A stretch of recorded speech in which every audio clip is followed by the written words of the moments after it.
নমস্কার বন্ধুরা, রাধে রাধে। কেমন আছে তোমরা সবাই? আশা করি সবাই খুব ভালো আছো। আমরাও কিন্তু ভগবানের কৃপায় ভালো আছি। আমার নতুন আরও একটি ব্লগে তোমাদের সবাইকে জানাই অনেক ভালোবাসা, অনেক স্বাগত। আজকে সকালে কিন্তু আমার বর ঘুম থেকে উঠে স্নান করে চলে এসছে, রান্নাবান্না করছে আজকে গোপাল সোনার। আজকে তো আমি রান্না করতে পারবো না 3-4 দিন, যার জন্য আমার বর কিন্তু রান্না করবে।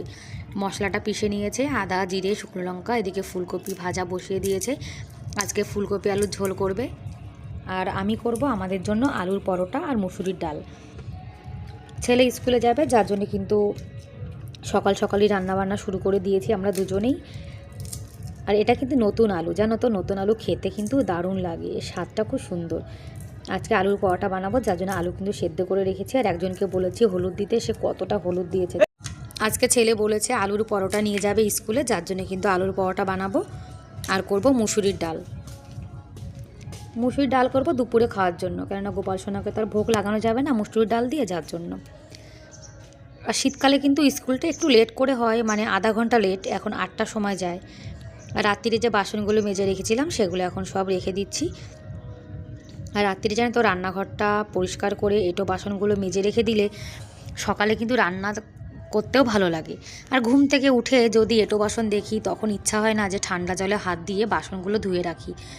সেই জন্য রাত্রে একটু কষ্ট হলেও না আমি বাসনগুলো মেজে রেখে দিই। আটা কিন্তু মাখানো হয়ে গেছে।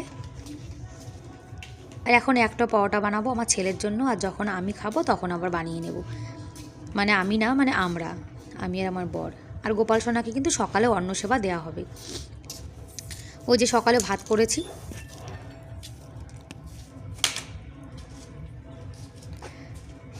আলুর পরোটা বেলার সময় যদি আলু বেরিয়ে যায় তাহলে কিন্তু পরোটা একদম ফোলে না।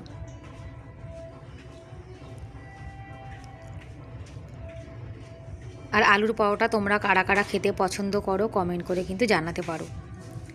আর এখনও পর্যন্ত যারা ভিডিওটি দেখছো, তোমাদের আজকের ভিডিওটি কেমন লাগলো কমেন্ট করে কিন্তু অবশ্যই জানিও। আর যদি ভিডিওর কোনো অংশ ভালো লেগে থাকে তাহলে প্লিজ একটা লাইক করে দিও। আর আমার চ্যানেলে তোমরা আজকে যারা নতুন আর ভিডিওটি দেখছো, তোমরা যদি এরকম ভিডিও দেখতে ভালোবাসো তাহলে কিন্তু চাইলে আমার এই চ্যানেলটিকে সাবস্ক্রাইব করে আমার এই ছোট্ট পরিবারের পাশে থেকে যেতে পারো। আর এই কাজটি যারা অলরেডি করে দিয়েছো তাদেরকে অসংখ্য ধন্যবাদ। আর যে যে দিদিভাইরা আমার ভিডিও দেখো, সুন্দর সুন্দর কমেন্ট করো, তোমাদেরকে অনেক অনেক ধন্যবাদ, অনেক ভালোবাসা মন থেকে। আর পরোটা তো বানানো হয়ে গেছে, এখন একটু উপর থেকে ঘি ছড়িয়ে দিচ্ছি। মানে আমাদের ঘি খেয়ে খেয়ে এমন অভ্যাস হয়ে গেছে, রুটি হোক কিংবা পরোটা হোক, ঘি না দিলে একদম ভালো লাগে না। আর এখন কিন্তু আমাদের এখানে জানো তো ভালোই শীত পড়ে গেছে। এদিকে ডালটাও কিন্তু হয়ে গেছে, ভাতও হয়ে গেছে। ছেলেকে স্কুলে পাঠানোর পরে তারপরে কিন্তু গোপাল সেবা দেওয়া হবে।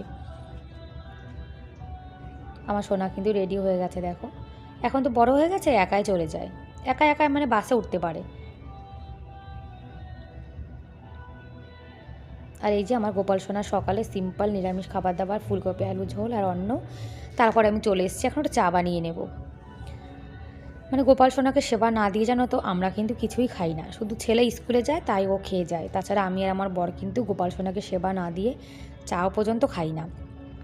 আর চা কিন্তু 1 কাপই বানিয়েছি আমার জন্য। আমার বর জানো তো একদম চা খায় না। আর আমি যদি চা খাই তাও না রাগ করে, কিন্তু একটা নেশা তো, যার জন্য আর ভালো লাগে না, না খেলে ভালোই লাগে না। আর সকালে 1 কাপ চা যদি আমরা খাই, লাল চা, তাতে তো কোনো ক্ষতি নেই, তাই না? এটা দুধ চা তো আর না। এদিকে ঘরটাও কিন্তু আমার গোছানো গাছানো হয়ে গেছে। আর গোপাল সোনা বসে বসে এখন টিভি দেখছে। আর এখন আমাদের জন্য রুটি বানাচ্ছি। আমার বর বলছে কি উনি পরোটা খাবে না, সেই জন্য আমার বরকে 2টো রুটি বানিয়ে দেবো, আর আমার জন্য একটা পরোটা বানাবো। মানে ছেলে আর আমি পরোটা খাবো, আর আমার বর রুটি খাবে। এই যে সকালে পরোটা আর সস, এটাই সকালের খাবার। সকালে খেয়ে দিয়ে তারপরে চলে এসেছি, বাসনগুলো এখন মেজে নেব। খাওয়া দাওয়ার পরে যদি বাসনগুলো মেজে রাখা যায় তাহলে কিন্তু রান্নাঘরটা দেখবে পরিষ্কার পরিচ্ছন্ন থাকে। আর রান্নাঘরে এঁটো বাসন রেখে দিলে রান্নাঘরটা দেখতেও যেমন ভালো লাগে না, হঠাৎ করে কেউ চলে আসলে তখন যেন তো নিজেরও কিন্তু লজ্জা লাগে, কেন তারা দেখবে যে রান্নাঘরে কতগুলো এঁটো বাসন রয়েছে। এই জন্য বাসনগুলো সঙ্গে সঙ্গে মেজে রেখে দিই। আর সময়ের কাজ সময় না করলে দেখবে কিন্তু আমার অনেকটা লেট হয়ে যায়। আর আগে করি আর পরে করি কাজ, তার মানে কাজ তো করতেই হবে, তার থেকে আগে কষ্ট করে কাজ করে রাখাই কিন্তু ভালো। আর রুটি বানানোর পরে গ্যাস ওভেনটা এতটা নোংরা হয়ে যায়, ভালো করে পরিষ্কার করতে হয় জানো তো। আর রান্নাঘর হোক কিংবা ঘর বাড়ি হোক এলোমেলো থাকলে আমার একদম ভালো লাগে না, যার জন্য আমি সবসময় ঘর বাড়ি রান্নাঘর সবসময় একদম পরিষ্কার রাখতে চেষ্টা করি, যতটা সম্ভব করে রাখি। ব্যাস রান্নাঘরটা গোছানো হয়ে গেছে, বাসনও কিন্তু মেজে নিয়েছি। আর কালকে যে গমগুলো ধুয়ে দিয়েছিলাম সেগুলো কিন্তু কালকে একবার রোদ্দুরে দিয়েছি, আজকে আবার দিয়েছি। আর 3-4 দিন রোদ্দুরে দিলেই কিন্তু ভালো শুকিয়ে যাবে, তারপরে ভাঙিয়ে নিয়ে আসতে হবে।